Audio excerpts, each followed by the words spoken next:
Hello friends, welcome to VIII Learning. This video deals with blood clotting factors and their functions. Coagulation factors are proteins in your blood.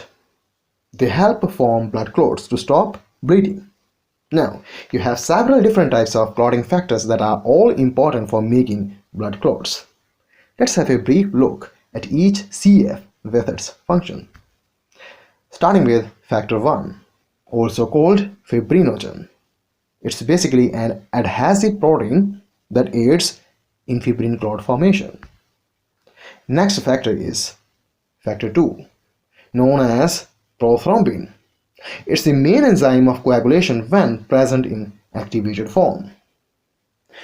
Then we have is factor 3. We call it as tissue thromboplastin.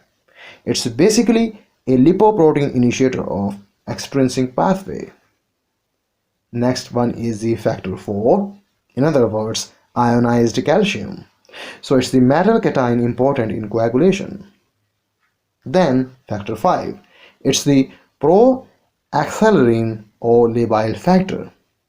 Its function is activation of prothrombin to thrombin. Next is the factor 6, it's the stable factor.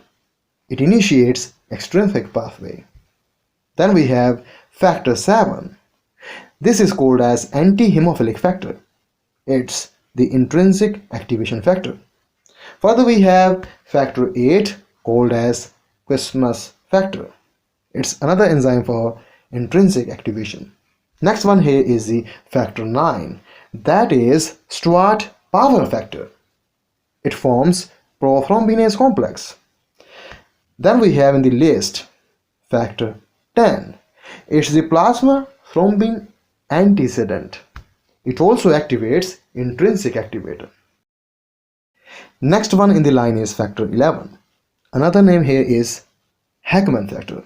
Its function is to activate anti-hemophilic factor. Finally we have factor 12. It's the fibrin stabilizing factor. It cross-links fibrin clot. This was all. Thanks for watching.